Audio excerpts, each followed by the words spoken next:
Então, pessoal, bom, a nossa aula de hoje, pessoal, o tema dela, né, é a ética utilitarista contra a ética deontológica. E isso é uma questão que traz, são assuntos relativamente complexos, tá? Cada uma dessas perspectivas. E tem uma questão que os exemplos que eu vou, para facilitar a compreensão de vocês sobre esses argumentos, né, sobre essas perspectivas, eu vou usar aqui alguns exemplos mais práticos, alguns hipotéticos, alguns exemplos reais, tá, para vocês visualizarem na prática essas teorias que envolvem essas duas perspectivas sobre o que é ética, tá? Só que para depois que eu apresentar esses exemplos, eu vou entrar um pouco mais na teoria, nos conceitos, né, para fundamentar esses exemplos.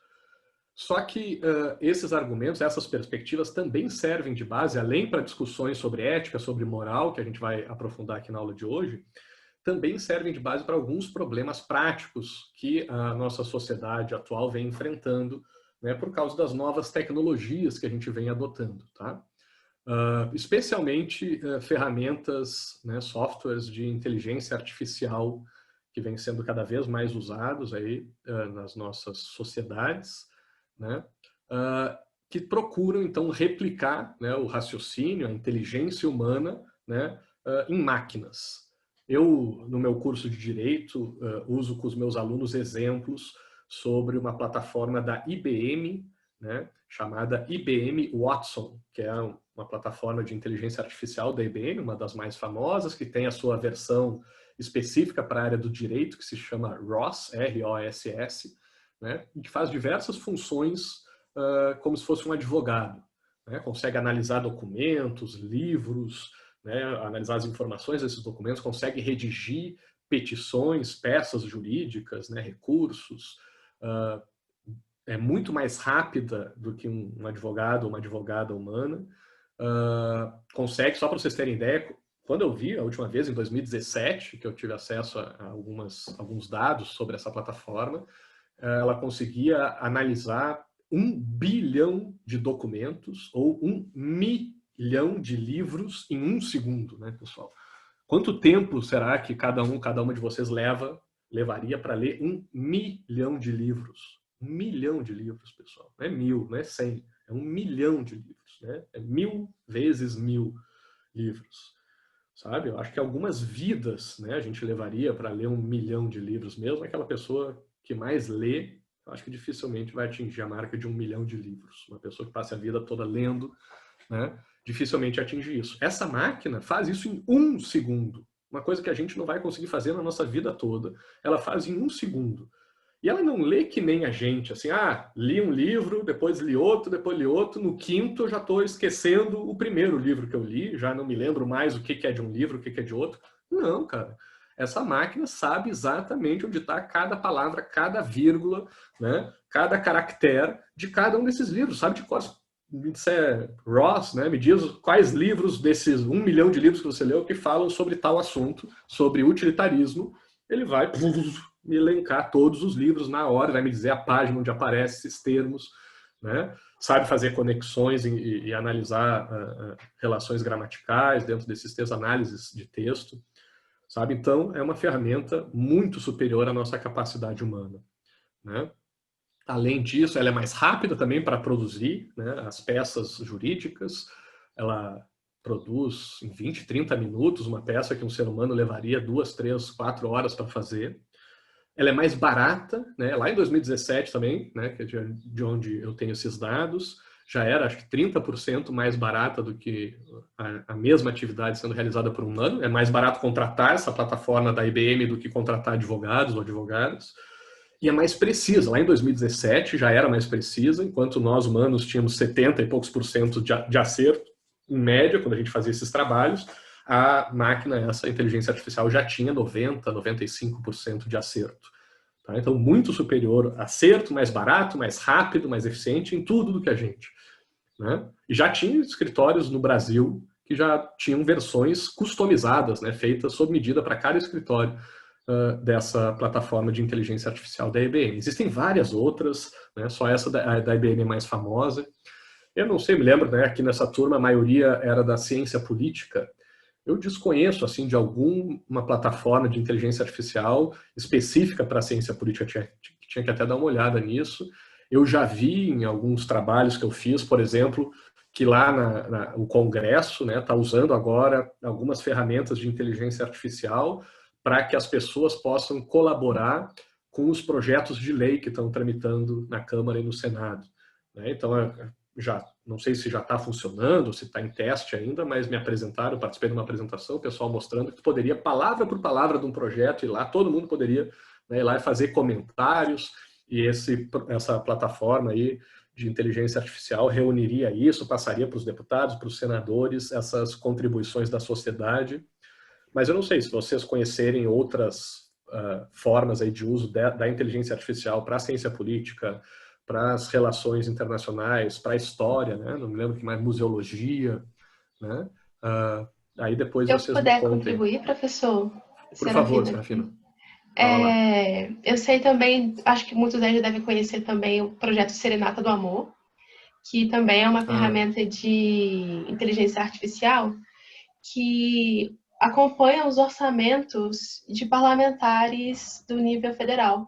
Acompanha como é que estão os gastos e se tiver irregularidades, ele denuncia a irregularidade e envia notificações para quem estiver acompanhando aquele parlamentar e para o próprio parlamentar. Com essa ação, eles já conseguiram fazer diversos dinheiros serem retornados aos cofres públicos que foram utilizados de forma indevida. Sei lá, almoços que não poderiam ser pagos com dinheiro de parlamentares, diárias e passagens e coisas do gênero.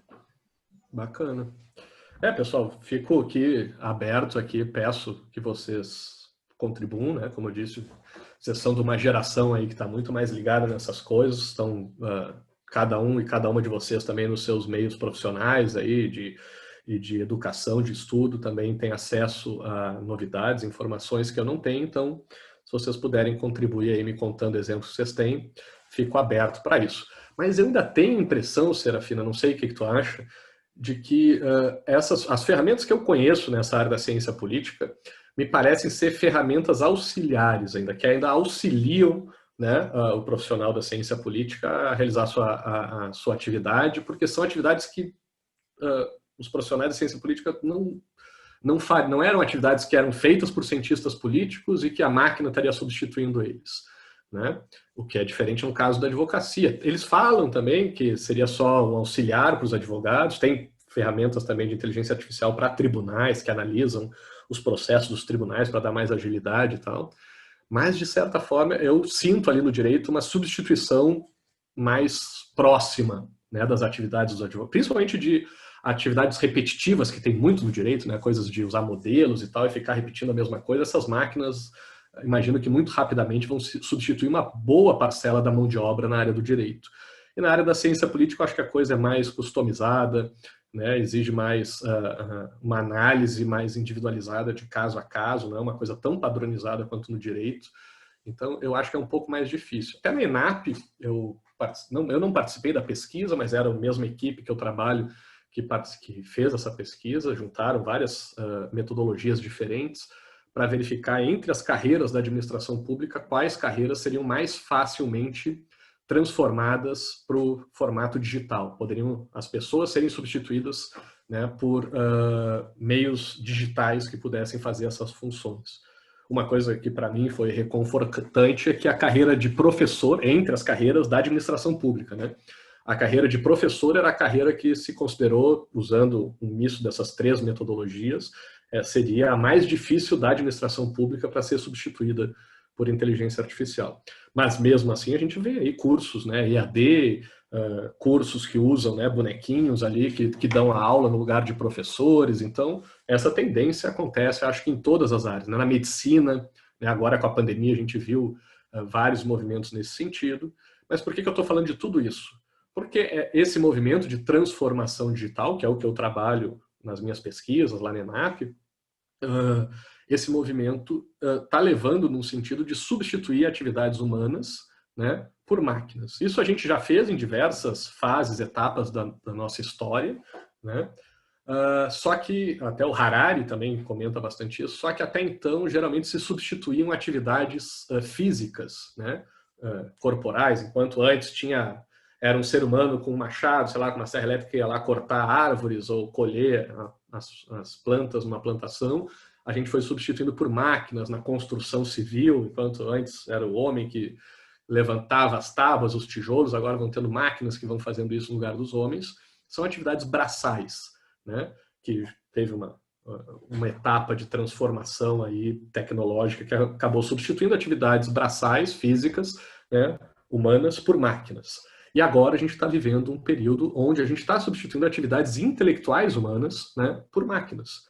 Né, porque as máquinas também estão aprendendo a fazer algumas atividades intelectuais. Temos vários problemas. Esses dias eu vi um roteiro de uma novela feito por um programa de inteligência artificial que era uma coisa surreal, assim, uma coisa meio bizarra, assim, meio psicodélica até, porque não encaixava uma coisa com outra. Então tem muitos obstáculos ainda a serem superados, porém essas máquinas aprendem rápido. Né? Elas vão aprendendo, quanto mais elas vão sendo usadas, a inteligência artificial parte justamente desse princípio, né, de que com o seu uso ela vai aprendendo com as suas atividades, com as suas tentativas e seus erros, e vai se tornando cada vez melhor nessas máquinas, esses programas de inteligência artificial. Então existe uma tendência muito grande que essas atividades dessas máquinas, desses programas, melhorem com o tempo e tenham uma chance cada vez maior de substituir os trabalhos humanos. Tá?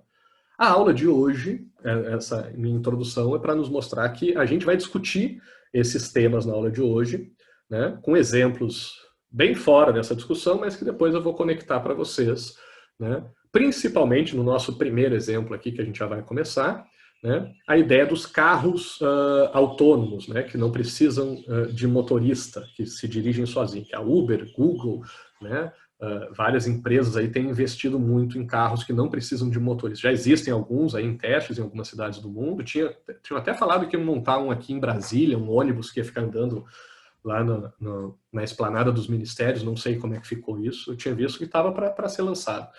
Tem que ver como é que tá. Mas é uma coisa próxima da gente, tá, pessoal? Parece, para algumas pessoas, pode parecer coisa de ficção científica, mas é uma coisa muito próxima. Depois eu passo para vocês, no final da aula, um link do MIT, que eles têm, é um site antigo lá, Learning Machine, não sei, não me lembro. Não, Moral Machine, uma máquina moral, que é um site do MIT que a gente entra lá e vai respondendo questões muito parecidas com as que eu vou passar para vocês na aula de hoje, tá? Para a gente entender o que fazer em cada situação se a gente estivesse no lugar desse programa que está dirigindo um carro sem motorista.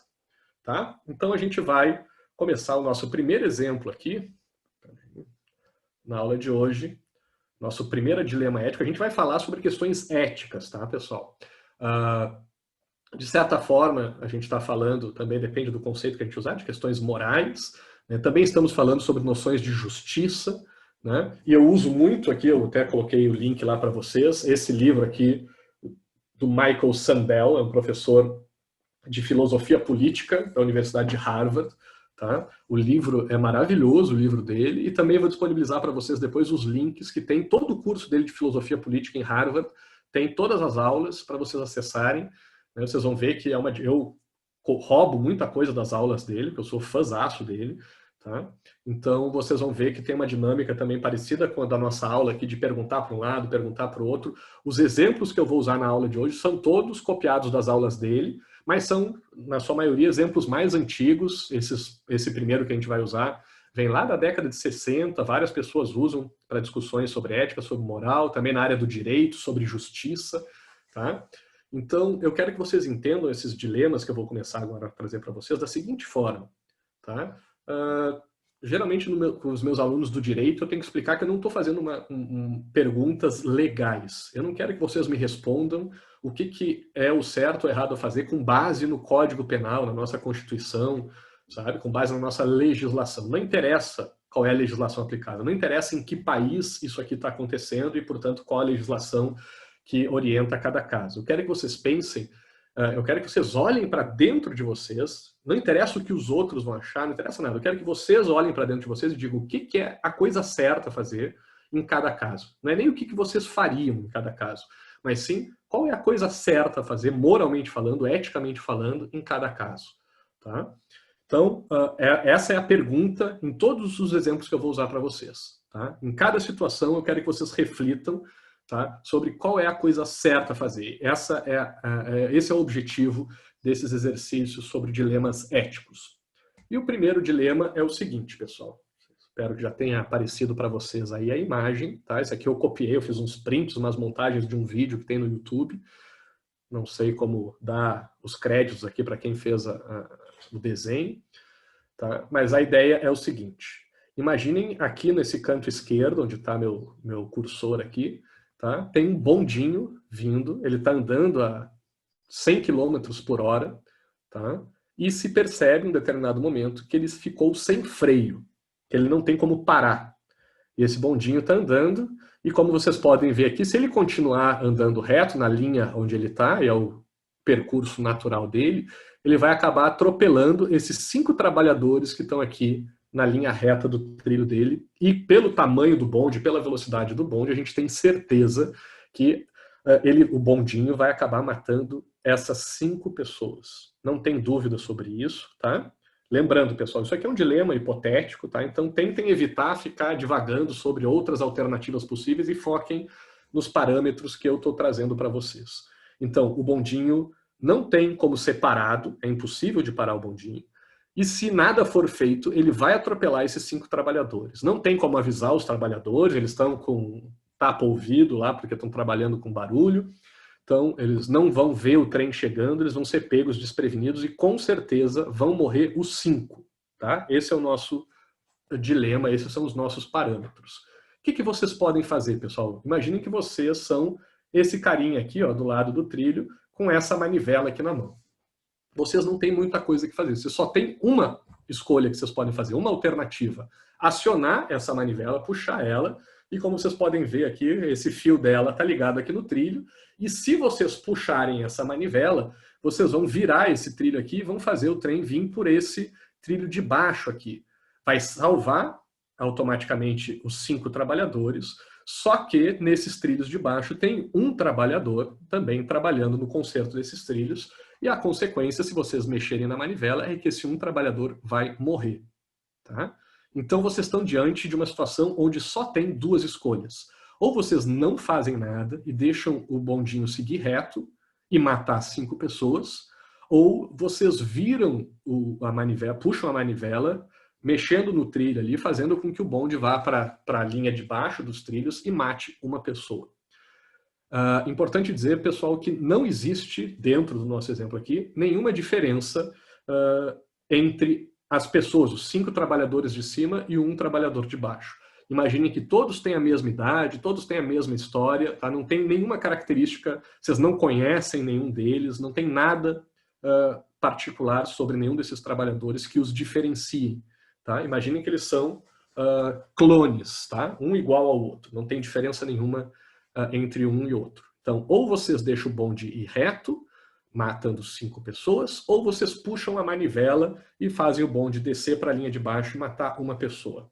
E aí fica, então, a nossa primeira pergunta para vocês responderem aí no mente. Qual a coisa certa a fazer nessa situação, pessoal? Deixar o bonde seguir reto e matar 5 pessoas, ou fazer o bonde virar e matar uma pessoa? Vou dar um tempinho aí para vocês responderem.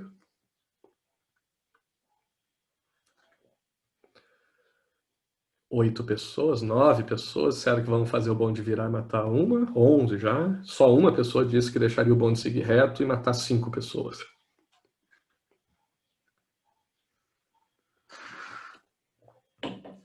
(15 pessoas, 16 pessoas agora, dizendo que a coisa certa a fazer é virar o bonde para trilho de baixo, matar só uma pessoa. E um colega ou uma colega disse que deixaria o bonde seguir reto e matar 5 pessoas. Bom, pessoal, 17 pessoas já responderam. A gente tem 24 aqui, então tem uma turma que não conseguiu responder. Opa, agora entrou mais gente.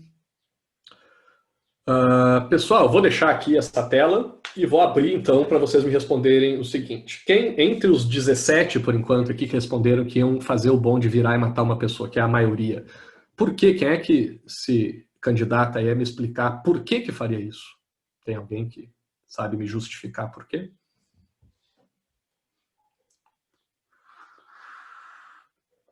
Fiquem à vontade aí para abrir o microfone e me dar uma explicação, por favor.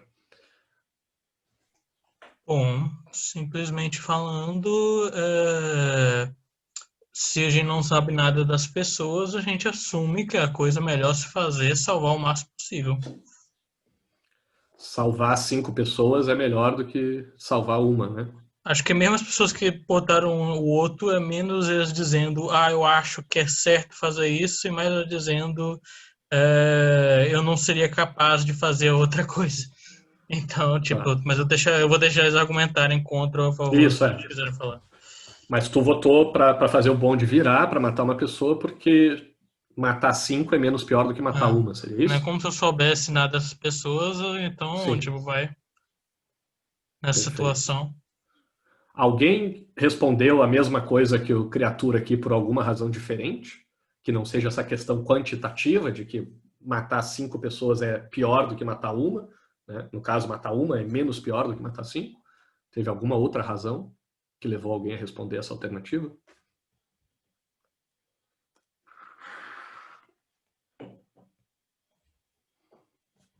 Não? Beleza. Então, vou assumir que essas 18 pessoas aqui que responderam que fariam o bonde virar se basearam nessa lógica, né? Vou virar porque matando uma pessoa eu salvo 5 e mato uma. Estou no lucro em 4, né? Evitei 4 mortes. Então, saí no lucro. Porque quantitativamente falando, matar uma pessoa é menos pior do que matar 5. E entre os 3 ou as 3 que disseram que iam deixar o bonde seguir reto para matar 5 pessoas, alguém se candidata a me explicar por que respondeu isso? Professor, Porquinho aqui. Diga lá, Porquinho. Bom, eu não matei ninguém. O bonde matou 5 pessoas. Se eu decido virar o bonde e matar uma pessoa, eu me incluo na equação e mato alguém, não o bonde. Mas então não é o eu bonde não matei também? ninguém. Mas se tu puxasse a manivela também não ia ser o bonde que ia matar o cara lá de baixo? Não, eu matei o cara lá de baixo porque eu virei o bonde. O bonde nunca teria acertado o cara lá de baixo. Se não fosse atuação, né? Exatamente. Tipo, Como não foi minha ação que levou o bonde a quase acertar 5 pessoas, a minha ação de não fazê-lo acertar uma pessoa me isenta de qualquer outra coisa. Então, meio que eu tomo uma decisão não virando o bonde, mas eu não participo da ação. Certo. Não se envolve, né? Deixa a dinâmica toda seguir conforme os parâmetros iniciais. O bonde está vindo reto, é matar 5 pessoas. Já que eu não tenho como evitar a morte dos 5, eu não vou fazer nada que gera a causa de uma outra pessoa que não tinha nada a ver com a história. Seria isso? Exato. Perfeito, Porquinho. Alguém mais desses 3 aqui, dos outros 2, né? Porque o Porquinho já foi um deles, teria alguma outra razão?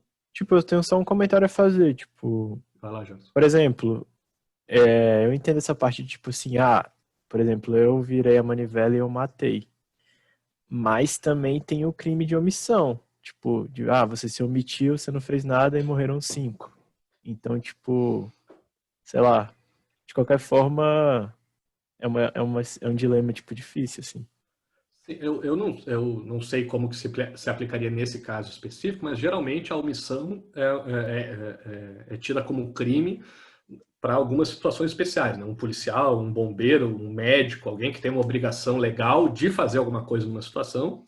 Talvez se vocês fossem o motorista, acho que não seria o caso, porque eu não sei como é que funcionaria para um motorista do bondinho, mas vocês ali como telespectador, imagino eu que legalmente, pelo menos aqui no Brasil, vocês não teriam uma obrigação de fazer isso. Mas lembrando, Gerson, vamos deixar de lado a questão legal. Não interessa o crime de omissão. Olhem para dentro de vocês, como eu falei, e pensem, o que é o certo fazer? Independentemente se isso vai levar vocês a serem presos ou não, porque às vezes vocês discordam, né? Às vezes a gente discorda da legislação, a legislação diz que vocês podem ser presos, mas eu vou fazer porque para mim ainda é o certo fazer, independentemente das regras considerarem um crime. Mas sim, tem isso de teria que fazer, não fazer nada, que o Gerson levantou, é importante, porque como o Porquinho falou, né, ele sabe que não fazer nada é se posicionar, é tomar uma posição. Fala lá, Porquinho. Bom, como o senhor disse, que é o que a gente julga certo, o que eu acho certo, o que eu julgo certo para mim, é não ter a morte de ninguém na conta. E eu não tive a morte de ninguém na conta, porque o bonde já ia acertar as 5 pessoas. Eu só decidi me manter de fora da situação. Sim, a gente sabe, todo dia morre alguém no mundo, né? E a gente não faz parte desses contextos, dessa lógica que está levando à morte dessas pessoas. Então, já que eu não posso salvar, eu não posso fazer nada que não evitar a morte de todo mundo, eu me isento de participar e de fazer parte desse processo de encadeamento aí de causa e efeito que levou à morte de algumas pessoas. Maravilha, pessoal. Deixa eu só fazer uma pergunta para vocês aqui. Vocês viram, né, que foi uma maioria disparada aqui, não sei quanto é que dá isso aqui percentualmente, da 18 para quase 20, da 90% das pessoas aqui responderam que fariam o bonde virar e matar uma pessoa.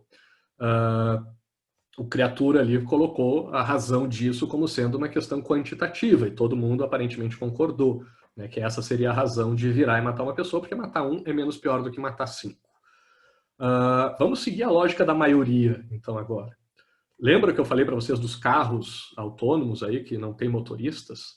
Né? O site, aquele do MIT que eu falei para vocês, pergunta isso. Ele tem vários exemplos. Num tem um bichinho, no outro tem uma velhinha, no outro tem um bebê. Aí tem que escolher para onde que vira o carro, porque tu vai matar uma pessoa. E aí tu tem que dizer, é melhor matar a velhinha, é melhor matar o bebê? Né? E aí a gente tem que ir...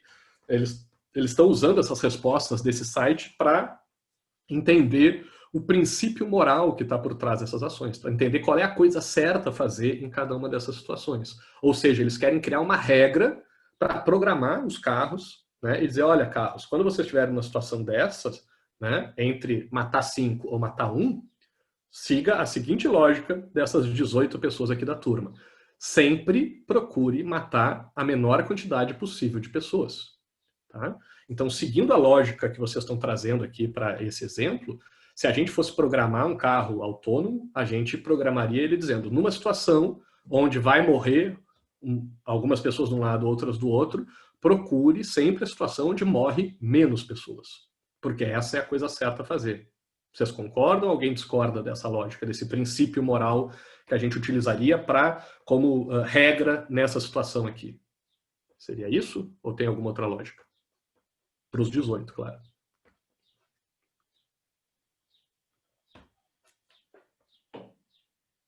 Beleza, pessoal. Então, vou partir do pressuposto aqui de que quem cala consente. Então, vamos para o nosso próximo exemplo, pessoal. Um exemplo muito parecido. O bondinho está vindo a 100 km por hora. Tá? Se nada for feito, ele vai matar os mesmos 5. Tá? Tem o cara aqui embaixo, mas esqueçam esse cara aqui de baixo, tá? Porque eu apaguei a manivela aqui, ela não existe mais, então o bondinho vai reto. Esse cara aqui está salvo, o cara de baixo. Ele não vai morrer com certeza. Vocês não estão aqui mais na manivela, nem tem mais a manivela para fazer alguma coisa. Então não tem mais como mudar o trem para o trilho de baixo, o trem vai seguir reto e vai matar 5 pessoas. E vocês são aqui, não sei se vocês conhecem os personagens do Gordo e o Magro, né? Eles escolheram aqui esses dois personagens, vocês são o Magro nessa história aqui, e vocês estão em cima dessa ponte. E não tem muita coisa para fazer. Só tem, de novo, uma alternativa.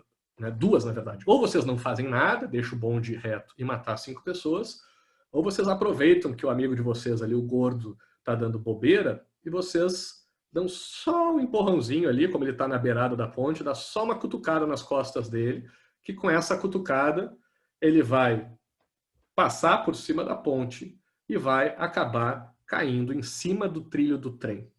E como o amigo de vocês ali tem um corpo avantajado, pelo tamanho do corpo dele, vocês sabem com certeza que é suficiente para parar o bondinho.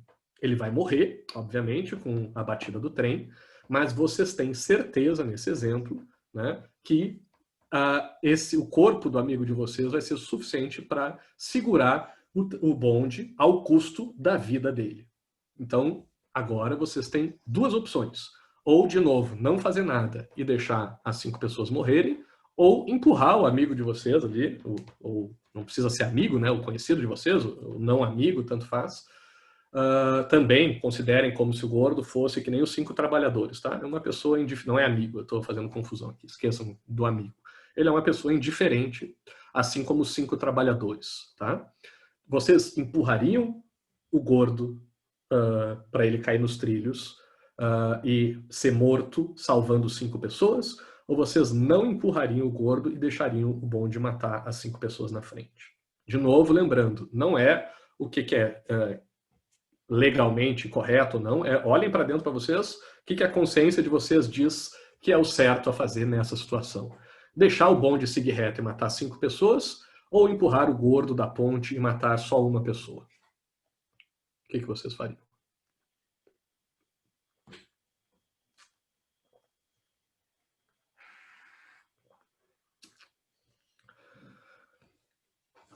Ah, 10 pessoas já disseram, 11 que iam deixar o bonde seguir reto e matar 5, e 3 pessoas dizem que empurrariam o gordo da ponte e matar uma pessoa. Tá. Pessoal, eu geralmente, quem teve aula comigo sabe que eu não costumava usar personagem, dizer, né, que quem estava ali na ponte era um gordo.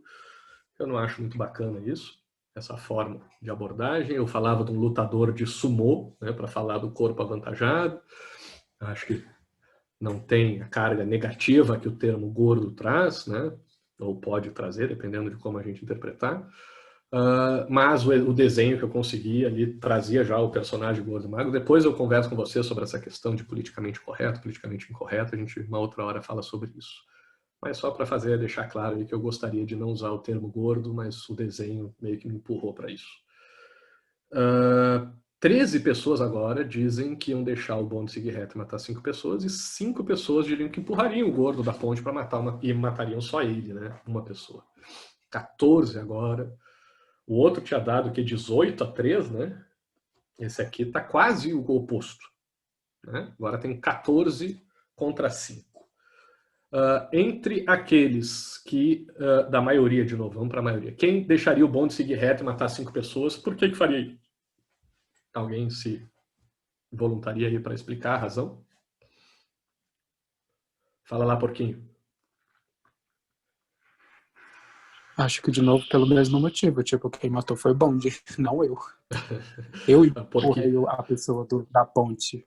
Não o destino ou o acaso. Teria sido um acidente, agora foi um assassinato.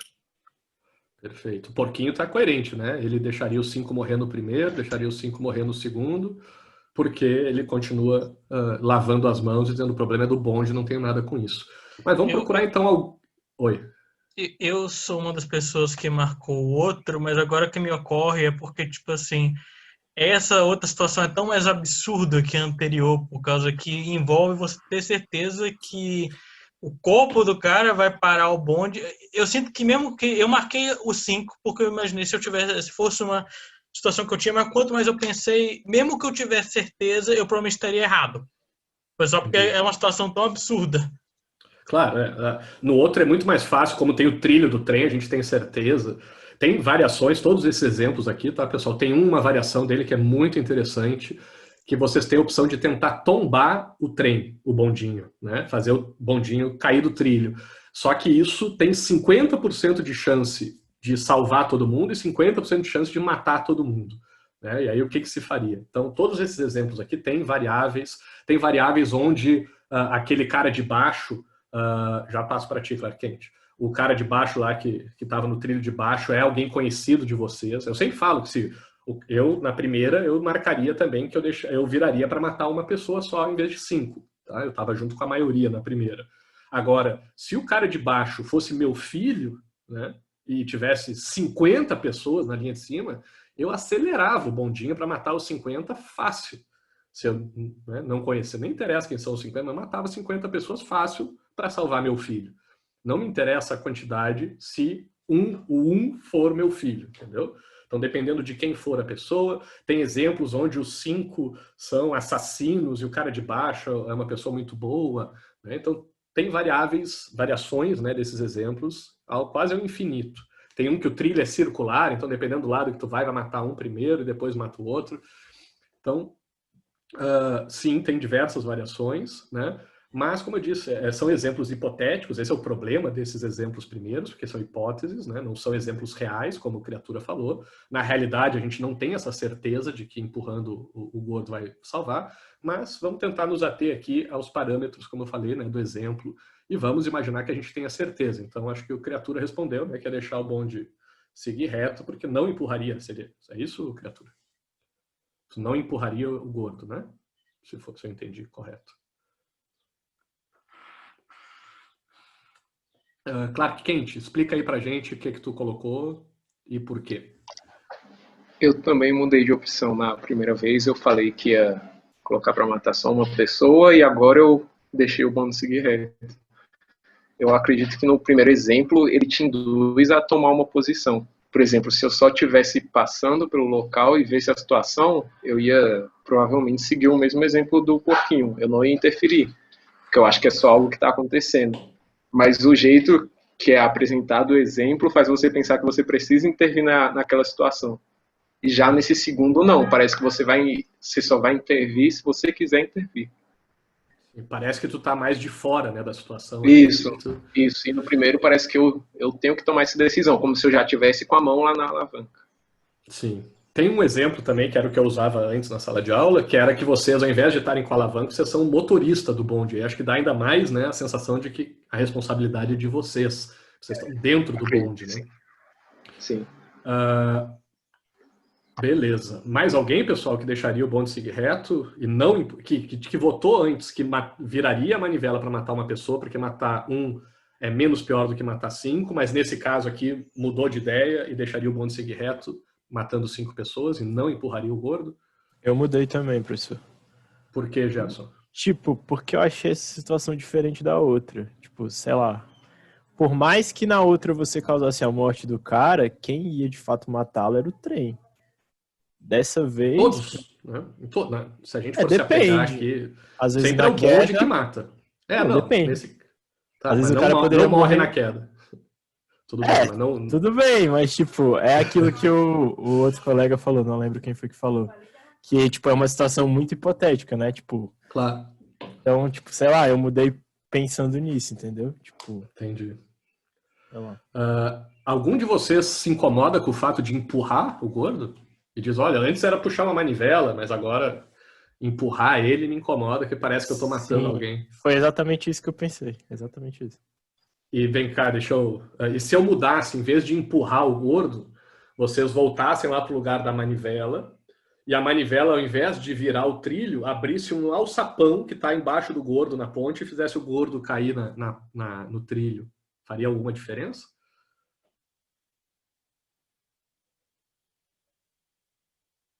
O que vocês acham? Como a altura é muito grande, ele vai morrer de qualquer forma, se cair? Não, ele cai. Ele só tira ele do caminho, né? Vamos supor que ele só quebra a perna e fica ali parado. Quem vai matar ele é o bonde. Mas faz diferença entre empurrar ou puxar uma manivela para ele cair em cima do trilho? Fala lá, porquinho. Eu acho que é tudo uma questão de você decidir se mata ou se não mata. E aí, tipo, eu tô assustado, porque muita gente escolhe matar. Toma cuidado aí. Cuidado para andar numa ponte. Eu não queria estar no salto com essa galera. Olha bem quem tá no viaduto aí quando for passar. Pessoal, não, mas isso é a maioria, porque tudo, o mesmo padrão que tem aqui nas aulas do cara lá em Harvard é a mesma coisa, nas minhas aulas do Projeção é sempre a mesma divisão, todos os semestres. Álcool Gerson, queria dizer alguma coisa aí, Álcool Gerson?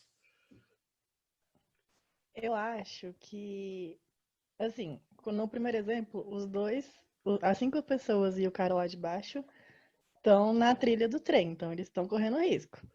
Agora, na ponte não tá correndo risco, não tem nada a ver com a história, tava só olhando a situação, então eu não vou matar a pessoa. Tudo bem, mas tu concorda que o cara que tá no trilho lá embaixo, ele não vai morrer, ele tá salvo, né? Quando tu puxa a manivela, tu que bota ele. Antes ele não tava na linha do trem, ele não ia morrer se não fosse a nossa participação. Você concorda que quem fica parado na linha do trem tá correndo risco? Não, o cara tava trabalhando lá, era a função dele, teoricamente a equipe lá da ferrovia tinha que saber que não era para passar nenhum trem por cima dele, não. Eu não sei. Vocês é que virando a manivela que vocês colocam ele não só em risco, mas na certeza da morte. Não sei. É complicado, né? Bom, pessoal, como eu disse, né, todos esses exemplos aqui têm esse problema de ser hipotético, tá?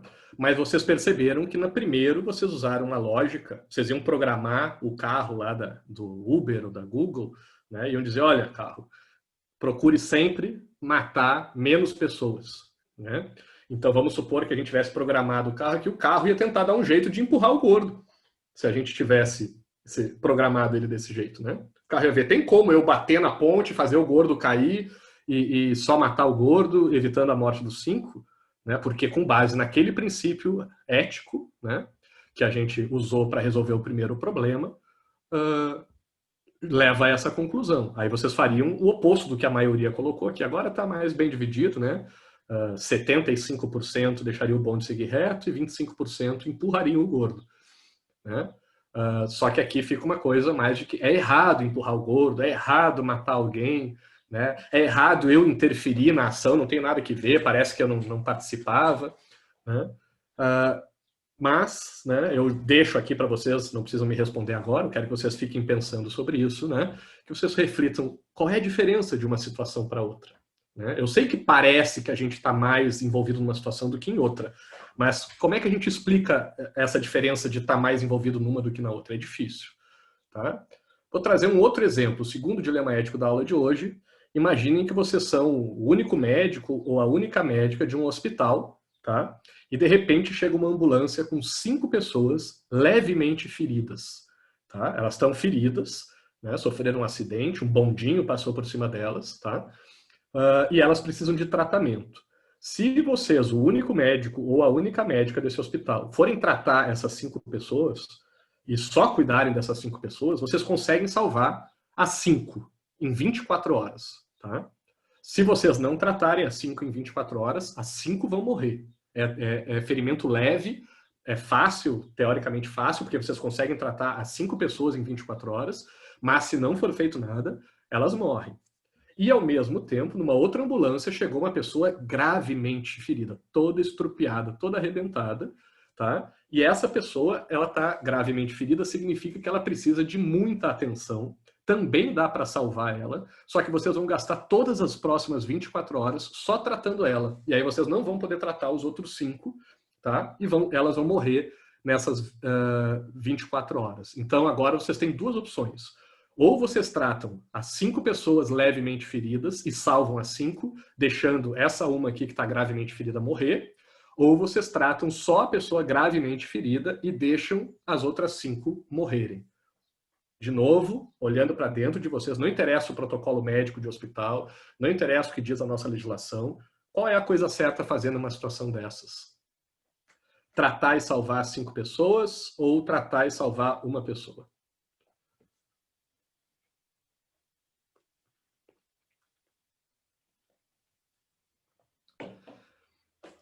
Temos de novo 10, 11... Ninguém vai tratar uma pessoa gravemente ferida, pessoal? Já temos 11. Professor, deixa eu citar uma coisa.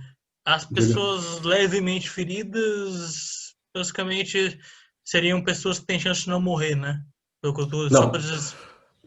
A única diferença do gravemente ferida para levemente ferida é o trabalho que a gente tem. As levemente feridas, como o trabalho é mais fácil, dá para tratar 5 ao mesmo tempo. Mas se não tratar, elas morrem em 24 horas. O gravemente ferida também morre em 24 horas. A única diferença é que ela dá mais trabalho. E se vocês cuidarem dela, vocês não vão ter tempo para cuidar dos outros 5. Vai morrer 5 ou vai morrer 1? Essa que é a questão.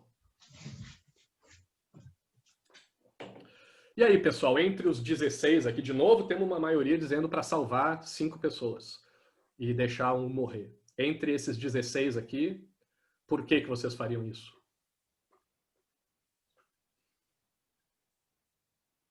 Vai lá, porquinho.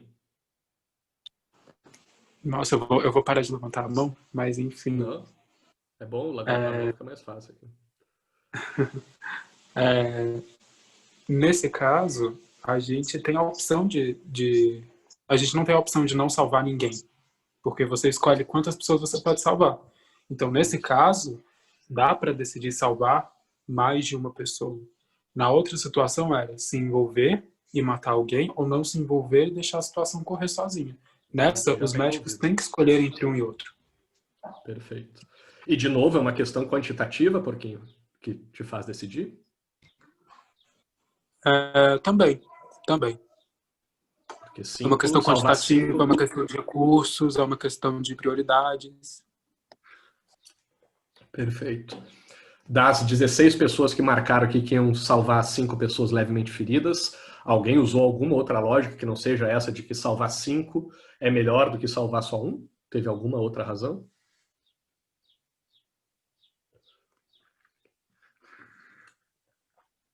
Tá, e entre as duas pessoas que disseram que iam salvar só uma, alguém aí se aventura a dizer por quê que só salvaria uma pessoa?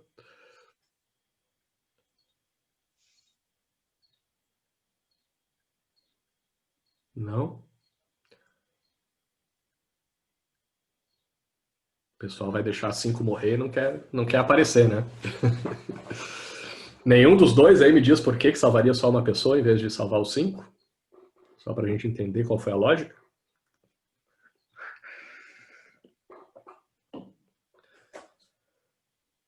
Beleza, pessoal. Então aqui, né, ficamos sem o argumento aqui dos dois. Mas, de novo, agora a gente voltou para o exemplo do bondinho, o primeiro exemplo, né? Só que inverte. Antes era menos pior matar 1 do que matar 5. Agora é melhor salvar 5 do que salvar só 1. De novo, a gente se baseia por uma questão quantitativa, né? Então, se a gente tiver um médico robô, né, a gente programaria esse médico dizendo, olha, médico, quando tiver a opção de salvar 5 ou salvar 1, sempre salva 5. Deixa 1 morrer para salvar 5, porque salvar 5 é melhor do que salvar só 1, certo? Assim que a gente programaria o nosso médico robô. Vamos ver como é que funciona esse programa, essa lógica, esse princípio moral num outro exemplo, de novo, médico. De novo, vocês são o único médico ou a única médica de um hospital, tá? E vocês têm 5 pacientes precisando de transplantes. Todos precisam de órgãos vitais. Um precisa de um coração, outro pulmão, outro rim, outro fígado, outro pâncreas. Tá? Se vocês não fizerem o transplante desses órgãos, em 24 horas, os 5 morrem. Tá? Vocês precisam arrumar um coração, um pulmão, um rim, um pâncreas e um fígado para salvar essas pessoas em 24 horas, senão elas vão morrer. E na sala do lado, acabou de chegar para uma consulta de rotina uma paciente 100% saudável, não tem nenhuma doença, essa pessoa está super bem, está lá tomando um sorinho, esperando vocês atenderem, e vocês podem chegar ali naquele soro que ela está tomando, botar um remedinho ali que a pessoa vai dormir e morrer sem sentir nenhuma dor, e vocês vão poder tirar os órgãos dessa pessoa e transplantar para os outros 5. Vocês já sabem que todos os órgãos são compatíveis e que com certeza vai dar tempo de transplantar todos nessas 24 horas e salvar as 5 pessoas. Então, de novo, pessoal, nessa situação, qual seria a coisa certa a fazer? Deixar as 5 pessoas doentes morrerem sem transplante ou matar a pessoa saudável e salvar as 5 pessoas doentes?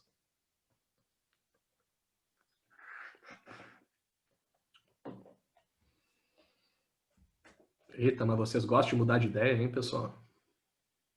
Vocês vão para um lado, vão para o outro. Dessas 14 aí que já responderam que deixariam as 5 pessoas doentes morrerem sem transplante, quem é que me explica por quê? Vai lá, Janara. Professor, eu acho... Ah, tá. Desculpa. Professor, eu acho que aqui nesse caso é pelo mesmo motivo lá da ponte do rapaz, porque aqui você tem a opção de escolher, né?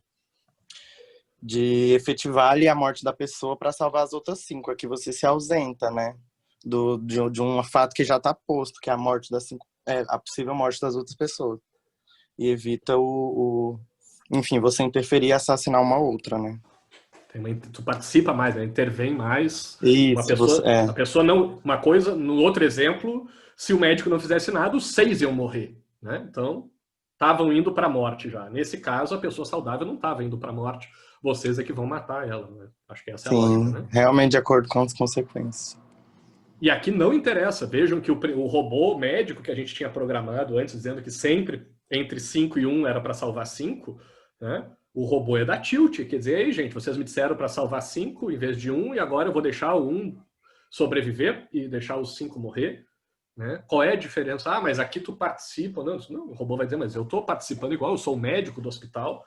Né? Por que eu não posso? Como é que eu explico para o médico robô que ele não deve matar um paciente saudável para salvar 5? Quem é que mais levantou a mão? Porquinho? Vai lá, Porquinho. Professor, eu imaginei que no caso do robô, programaria ele por ordem de prioridade. Por isso, talvez ele matasse uma pessoa ao invés de matar todas as 5, porque, assim, em ordem de prioridade, as 5 podiam ser mais prioritárias do que aquele único paciente.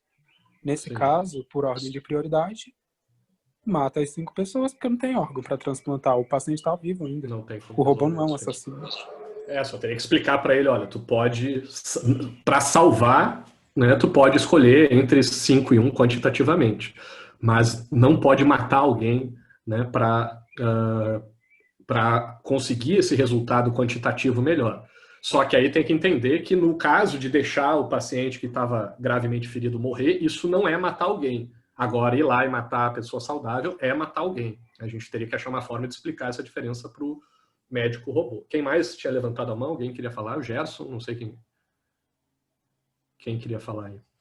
Não, eu ia falar exatamente o que o senhor acabou falando, né? Que, tipo, na outra situação, tipo, todo mundo ia morrer. Você só priorizou, maximizou o menos pior, né? Que seria salvar mais vidas possíveis. E nesse caso, é diferente. Você tá, tipo, matando alguém que tá saudável, que não vai morrer, que não tem nem nada a ver com isso.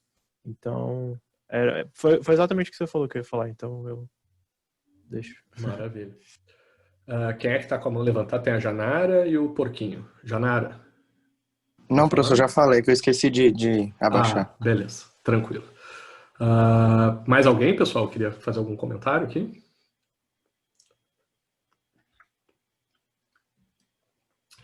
Bom, pessoal, qual é o objetivo desses 2 exemplos aqui, pessoal? Vocês viram, né, que, obviamente, né, os exemplos foram organizados de uma forma para vocês defenderem uma lógica no primeiro exemplo e, no segundo, uma lógica oposta. Né? Quando a gente tenta programar o bonde, lá, o carro sem motorista de um jeito no primeiro exemplo, essa programação vira desastre no segundo exemplo. Né? Se o carro empurrar o gordo da ponte, ou o médico robô matar a pessoa saudável para salvar a maior quantidade de pessoas. Né? Só que se a gente pega e programa o carro ou o médico robô dizendo não, é errado matar pessoas, então ele vai entrar num tilt, vai dizer, e agora? Eu estava indo reto matar 5 pessoas no trilho. Se eu virar para o trilho de baixo, eu vou matar uma pessoa inocente, que não tem a ver com a história. Né? Como é que eu sei que essa pessoa lá do trilho de baixo eu posso matar, mas o gordo eu não posso empurrar da ponte para salvar 5 pessoas? Qual é a diferença de um para outro? Esse envolvimento, né, é complicado de explicar. Como é que o médico robô sabe, né, que se o médico robô fosse levar o pé da letra, ele ia dizer, o paciente saudável também está morrendo, todos nós estamos morrendo. Né? Ao deixar o paciente gravemente ferido sem tratamento, eu vou acelerar a morte dele, que podia ser postergada. Né? Ao botar o remedinho lá no paciente saudável que está esperando o tratamento, eu também vou acelerar a morte de alguém que ia morrer um dia, né, para salvar 5 pessoas. Né? Como é que eu faço? Como é que eu lido com essa incompatibilidade entre esses princípios éticos? Bom, pessoal, primeiro eu queria que vocês entendessem o que são esses princípios éticos, porque vejam só, claro, isso sempre acontece, tá, pessoal? Se vocês estiveram na minoria aqui de algum dos casos, não se preocupem, porque, como eu disse, na aula do professor de Harvard lá, tem alunos de Harvard defendendo também os argumentos de todos aqui, que teve alguém na minoria defendendo, lá em Harvard também tem aluno de Harvard defendendo esse argumento da minoria. Lá no Projeção, no meu curso de Direito, também tenho sempre alunos que levantam a mão e dizem defender a minoria. Aqui na UNB, todos os semestres também tem gente que defende a minoria. Né? Ninguém é um monstro, que né, o Porquinho ficou assustado aí, né, dos colegas que empurraram o pessoal da ponte. Né? Não é, ninguém está querendo matar as pessoas estão usando uma lógica diferente para avaliar a situação. E é muito importante a gente entender a diferença na lógica que a gente usa para analisar esses diferentes casos. Tá? Vamos tentar trazer um pouco de teoria e conceitos aqui para esses nossos exemplos. No primeiro exemplo do bonde, né, quando vocês disseram que vocês virariam o bonde para baixo, né, para o trilho de baixo, a maioria pelo menos disse isso, né, que virariam o bonde para baixo para matar uma pessoa ao invés de 5. E da mesma forma, no exemplo do hospital, quando vocês disseram que vocês tratariam os 5 pacientes levemente feridos e deixariam o paciente gravemente ferido morrer, vocês, conscientemente ou não, estavam alinhados com a teoria desse cara aqui, um inglês chamado Jeremy Bentham, lá entre 1700 e 1800, que ele viveu.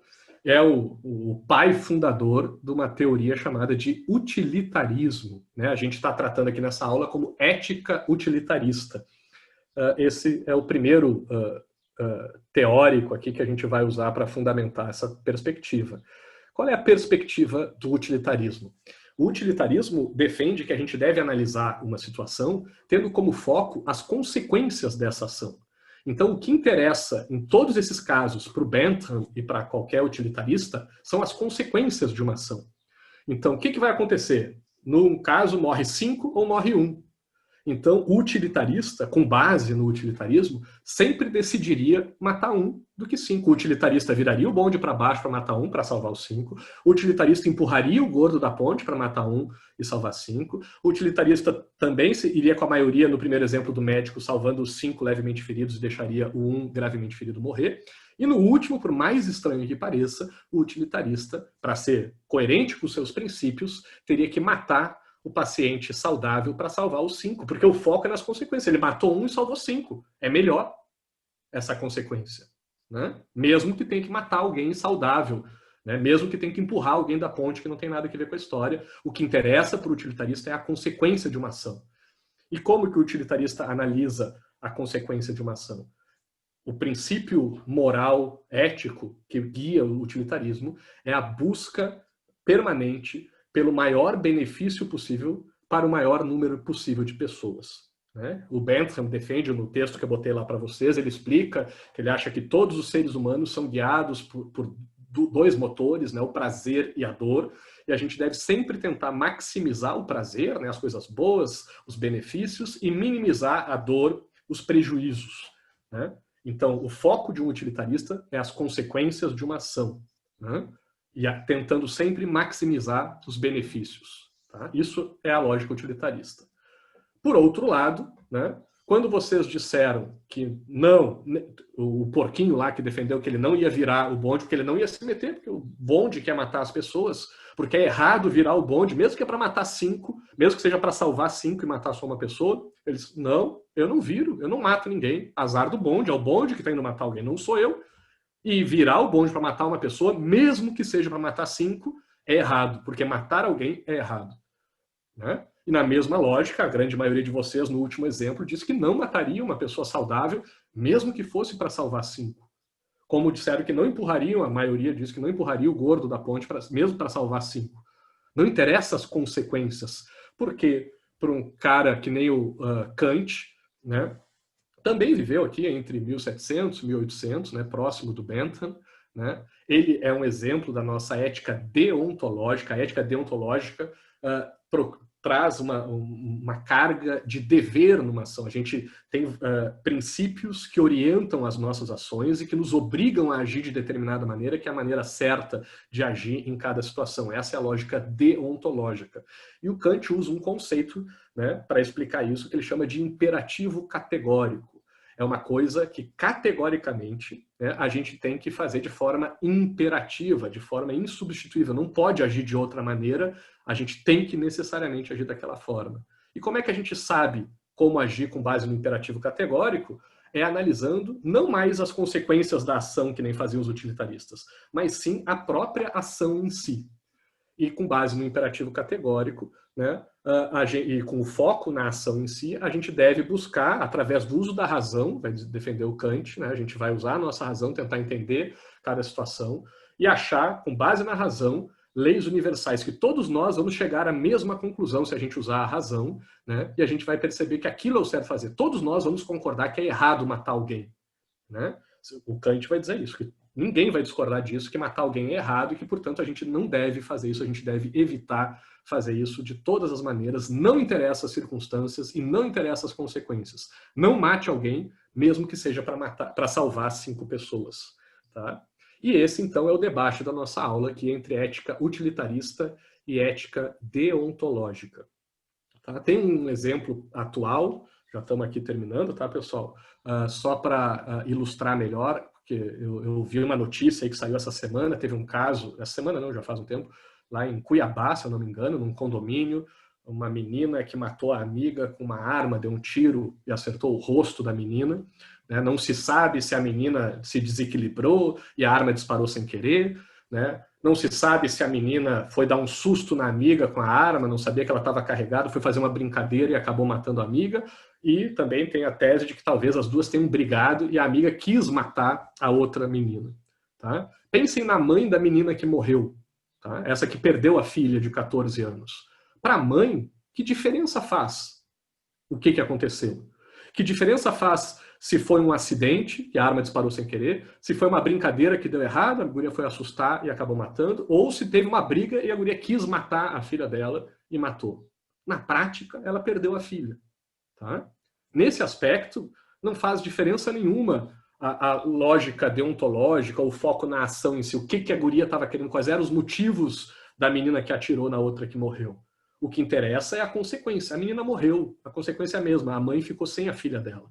Né? Então, na lógica utilitarista, não faz diferença nenhuma o que levou a guria a morrer. Se foi por querer, sem querer, acidente, né? Ou o que aconteceu, foi uma brincadeira. Agora, com base na ética deontológica, faz toda a diferença a gente saber o que motivou a menina que atirou na amiga.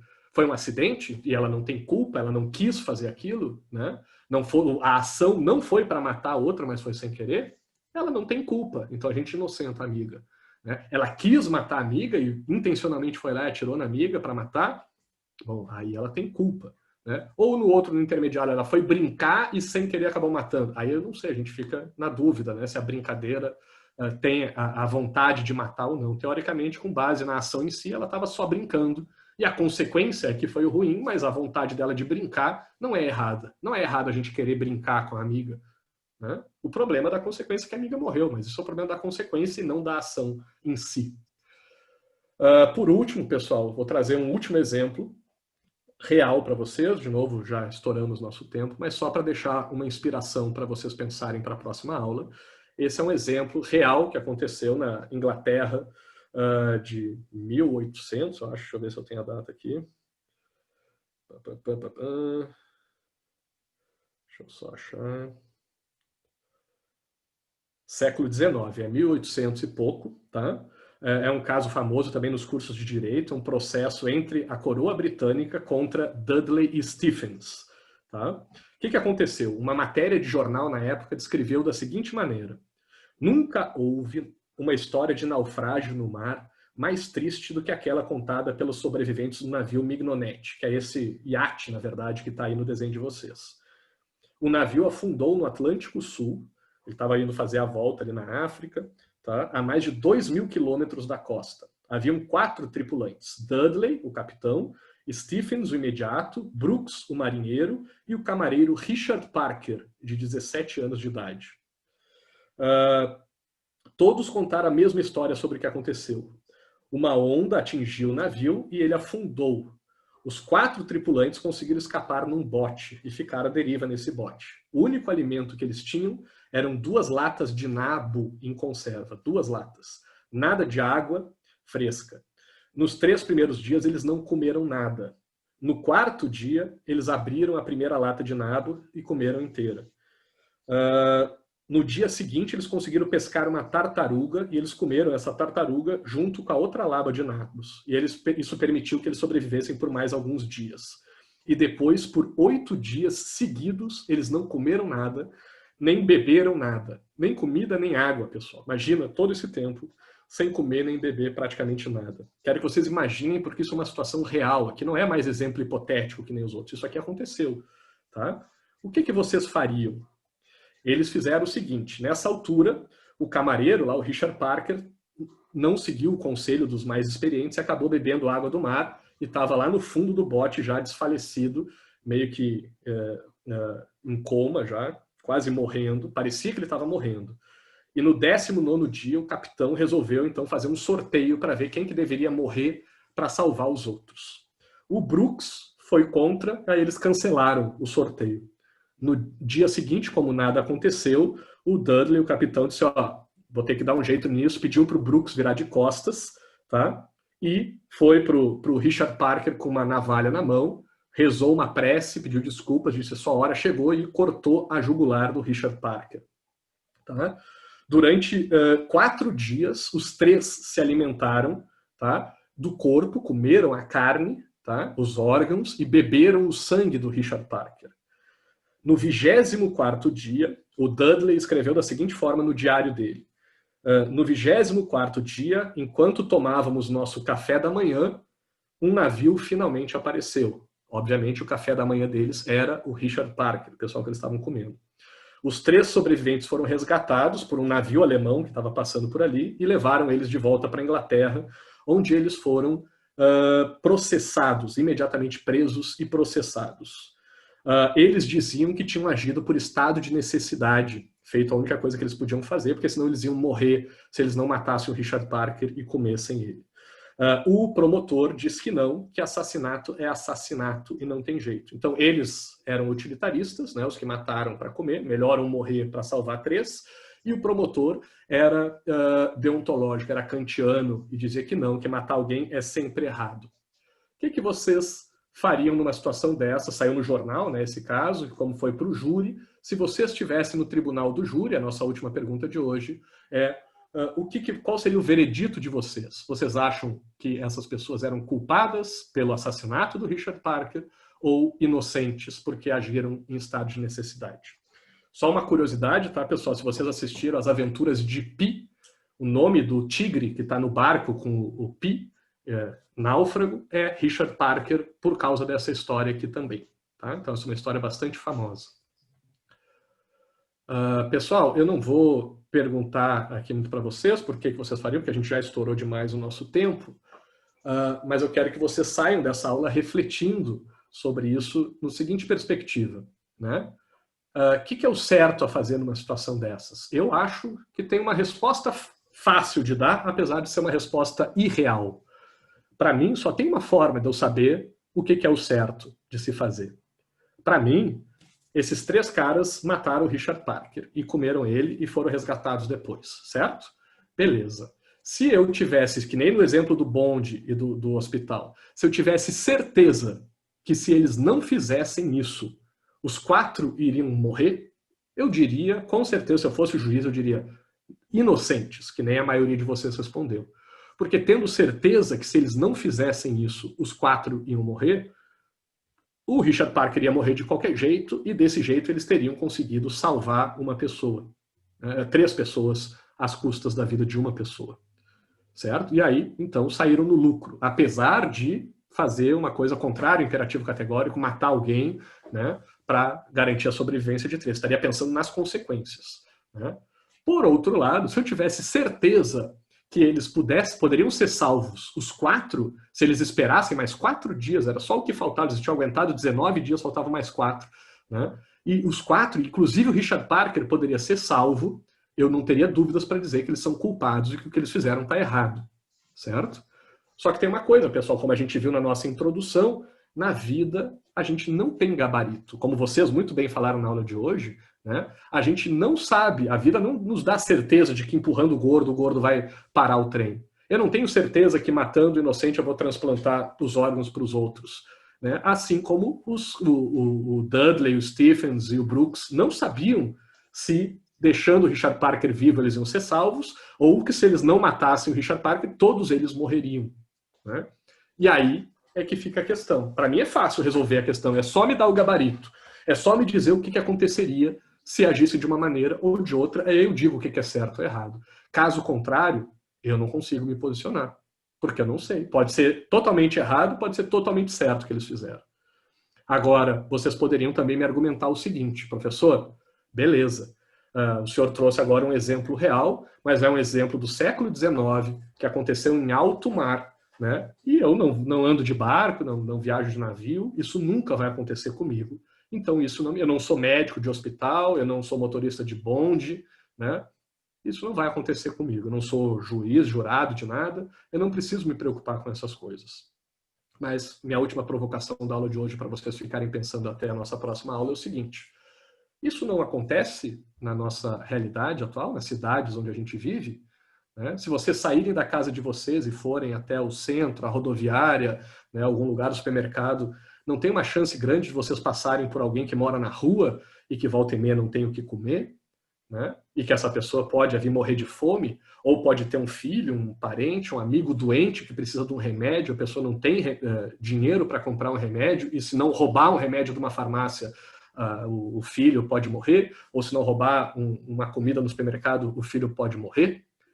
Essas situações dessas pessoas de necessidade na nossa sociedade configuram o estado de necessidade e servem como justificativa para que elas possam roubar, ou até, num caso extremo, matar para conseguirem comida, um remédio, né? Até que ponto, né, essa situação se reproduz na nossa vida, e como a maioria aqui colocou inocente, então quer dizer que para essas 13 pessoas, se alguém roubasse ou matasse alguém, né, uma pessoa em necessidade na nossa sociedade, vocês acham que essa pessoa deveria ser inocentada porque ela estava querendo alimentar um parente ou conseguir um remédio? Eu acho que essas são questões que, como vocês viram nos nossos primeiros exemplos, às vezes, dependendo de como o exemplo vier, parece muito óbvio que é uma coisa. Se a gente muda um pouco o desenho do exemplo, parece muito óbvio que é o oposto, né?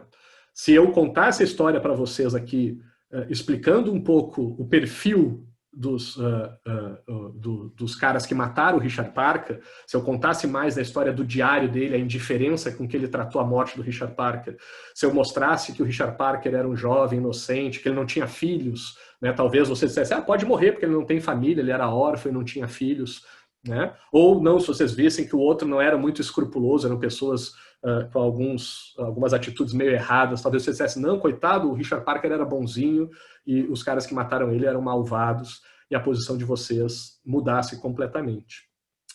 Então, pessoal, eu vou ficar aqui para trocar uma ideia com quem quiser, mas já vou liberar vocês aí, tá? Vou deixar só uma última brincadeira aqui, que não sei se vocês sabem, camareiro em inglês chama de cabin boy, o menino da cabine, e aí tem quem conhece esse meme aí do Keep Calm, usaram aí, achei engraçado, procurando esse exemplo para falar para vocês, achei esse memezinho do Keep Calm and Don't Eat the Cabin Boy, fique calmo e não coma o camareiro, certo? Então, apesar da brincadeira, para terminar a aula de hoje um pouquinho mais leve, queria que vocês refletissem sobre isso, sobre o estado de necessidade na nossa sociedade, na nossa realidade, não em alto mar, não no século XIX, mas hoje, em 2020, na nossa sociedade, o que justifica assassinatos, roubos, o que configura estado de necessidade, né? E quando, principalmente, que é a proposta da nossa aula dessa semana, quando que a gente deve analisar uma situação com base nas consequências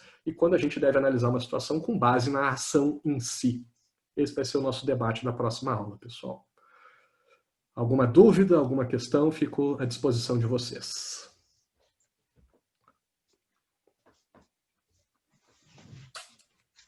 Professor? Diga, Gerson. Eu queria falar só uma coisa que eu não entendi direito da pontuação da matéria. Eu não consegui entender como é que vai funcionar no novo sistema. Pera aí, Gerson, deixa eu só ver se alguém quer falar sobre o tema da aula. E aí eu vou... Aí vamos ver se não tiver ninguém para falar sobre o assunto da aula, aí a gente passa a falar sobre a pontuação e a dinâmica da disciplina daqui para frente. Tchau, pessoal, para quem deu tchau. Alguém quer fazer algum comentário sobre esses exemplos ou ficou com alguma dúvida? Fala, Arrascaeta. Aqui é o Arrasca, então. Só queria um exemplo mesmo sobre como é que o senhor enxerga a ética deontológica na política, num sistema geral. Eu fiquei com um pouco de dificuldade de conseguir pensar em algum exemplo prático, sabe? Você conseguiria me dar essa luz aí, por favor? Claro. por exemplo, na política, tá? Um exemplo bastante usado para ilustrar essa lógica é o seguinte. Acho que até falei para vocês numa aula aí que eu falei sobre o Lulinha, Paz e Amor, né? A gente conhece, a maioria de quem acompanhou a história do Lula, né, sabe que ele é um sindicalista, né, da classe lá dos metalúrgicos, no ABC Paulista,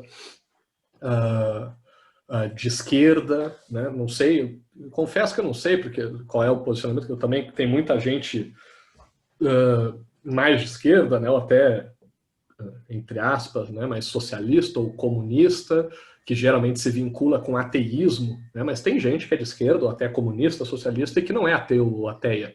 Né? Tchau, tchau, Janara, obrigado.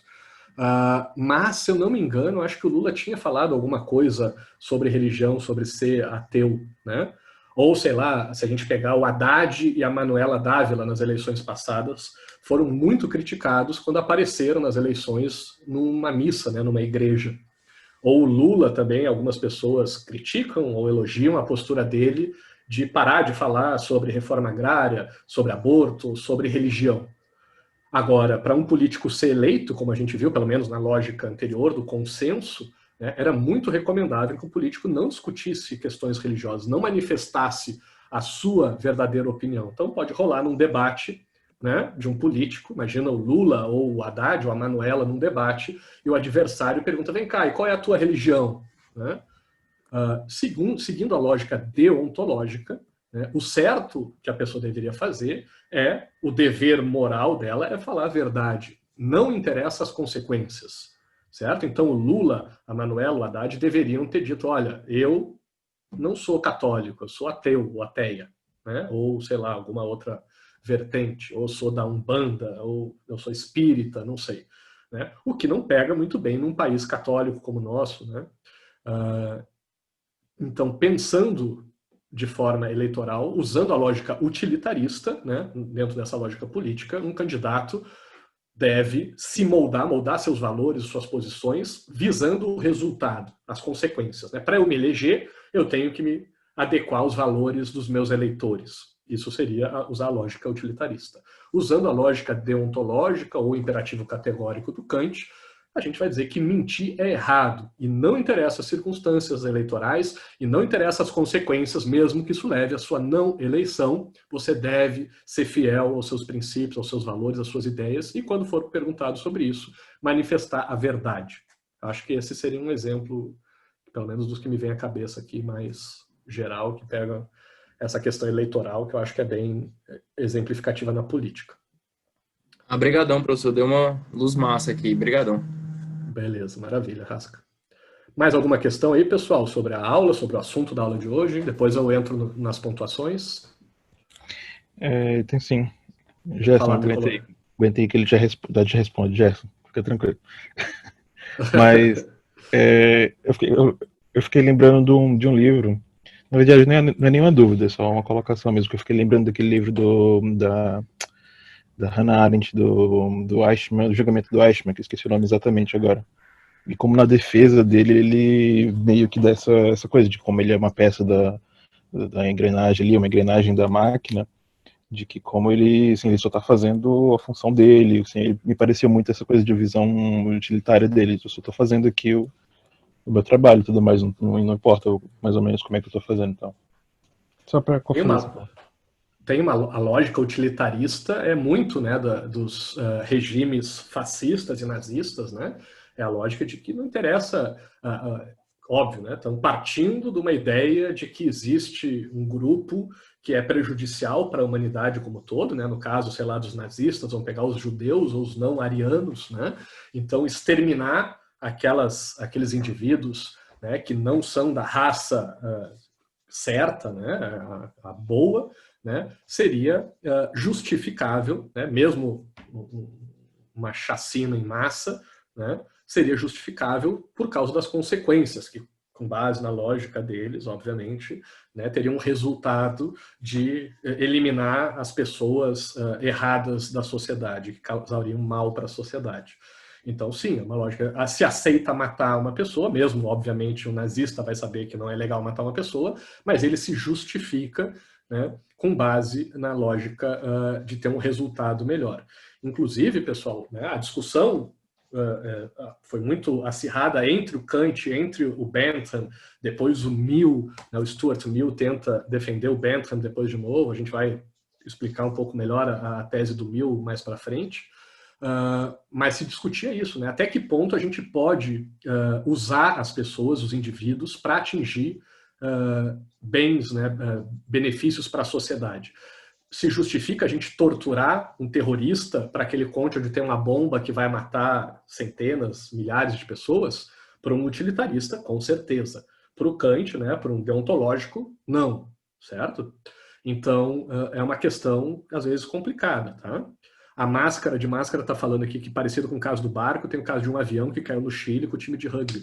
Eu não sei se é esse, Máscara, mas eu tive no meu curso de Direito um caso de um avião que caiu na Cordilheira dos Andes, não sei se é esse do Chile, acho que pode ser, que aí eles não chegaram a matar as pessoas, mas eles comeram, a questão lá era canibalismo, né? Se justificava o canibalismo, porque tinha morrido gente no acidente, e aí as pessoas ficaram sem comida, ficaram presas na cordilheira e começaram a comer os corpos daqueles que tinham morrido.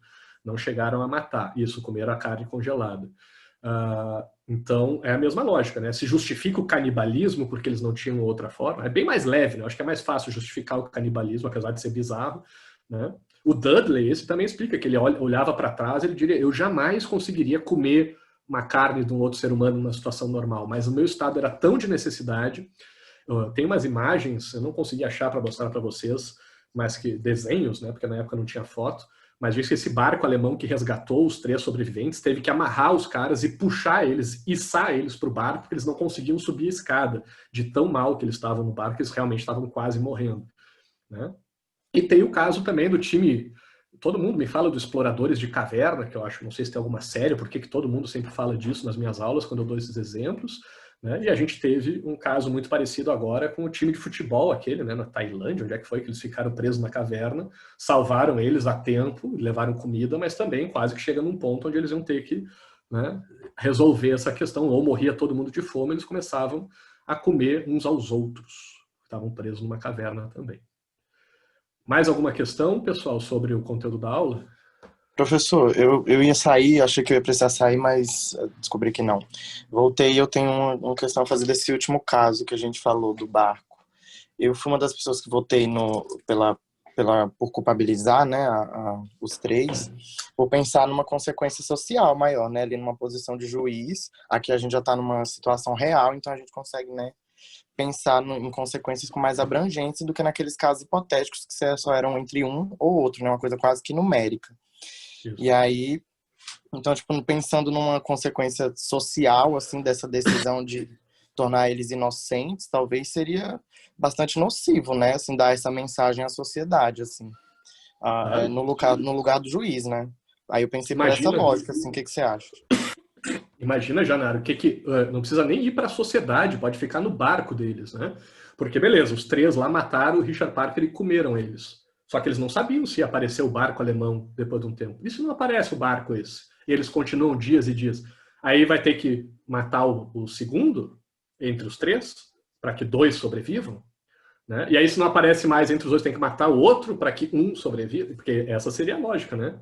Porque já matou um para sobreviver, então agora mata o segundo se vai morrer, né? Tem que continuar coerente com a lógica. Então os próprios 3, ao matar o Richard Parker, os 3 estão se colocando na reta e dizendo, beleza, o próximo pode ser eu.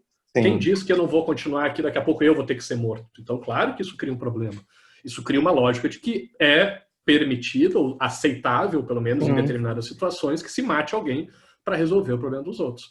O Kant vai dizer que não, nunca matem, morra de fome, mas a sociedade não vai ter esse medo, vai saber que, né, todo mundo morre, mas ninguém vai me matar, ninguém nunca vai me usar para salvar a sociedade. E esse é o princípio, que eu até ia falar no outro exemplo, dos direitos humanos, né, pessoal? É garantir uma das lógicas, por isso os direitos humanos vêm dos liberais. O Kant é um autor liberal, né? Assim como o Locke, inicialmente, né, que começa a defender a ideia de que a gente nunca deve usar um indivíduo, né, não interessa para o que seja, para resolver um problema da sociedade. Um rei não pode matar uma pessoa, escravizar uma pessoa para o bem da sua sociedade. né? Um juiz não pode prender ou soltar uma pessoa para o bem da sociedade. A gente não pode matar uma pessoa ou não pelo bem do grupo ou de uma maioria. A gente nunca pode usar um indivíduo para um bem coletivo, porque cada indivíduo conta, cada indivíduo é digno e merece respeito individualmente. Como se fosse um conflito entre estado de natureza e estado social, né? Assim. Claro. Então, é inconciliável, tá? A gente sabe que tem essa lógica de ali no estado de necessidade deles tiveram que matar o rapaz para se alimentar, mas trazendo isso para dentro de um campo social, né, viraria várzea, anarquia pura. Exatamente. Caso uma decisão dessa fosse, né, passada como, enfim. Eu pensei por essa lógica, assim. Não, perfeito. Transformar a sociedade civil num estado de natureza, né? E admitir essa lógica, assim, de usar os outros para os bens coletivos. Por isso que o estado de natureza, a partir do Locke, passa a ter como um dos seus princípios o respeito à vida e à liberdade individual, né? Mais alguma questão?